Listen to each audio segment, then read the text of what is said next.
First, determine if your Tesla is equipped with ventilated seats. Access the touchscreen menu and navigate to Controls, then Climate, and finally, Seat Controls. If you see fan icons or options for heating and cooling on the seat icons, your vehicle has ventilated seats. Availability varies by model, trim, and region. For example, Model 3 Performance and higher trims typically have them, while base Model Y variants in some regions might not. Use Tesla's Vehicle Compatibility Checker on their website or app by entering your VIN to be certain.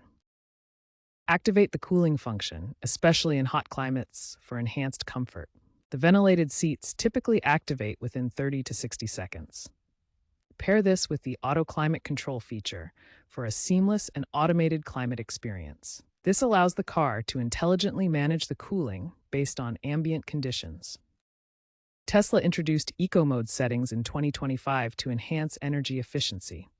This mode reduces seat cooling power draw by up to 15% during long drives, helping to extend battery range. Keep in mind that cooling the seats will draw 100 to 200 watts at maximum, negligible for most drives, but adding 1 to 2% range loss in hot climates.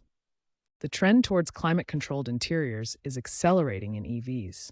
Tesla is leading by integrating AI-driven personalization, such as learning user habits to pre-cool seats. Future trends include advanced biometrics for personalized cooling based on metrics such as sweat levels. Tesla is also planning for recycled materials in seat foams by 2027. Expect ventilated seats to become standard in luxury and mid-tier EVs.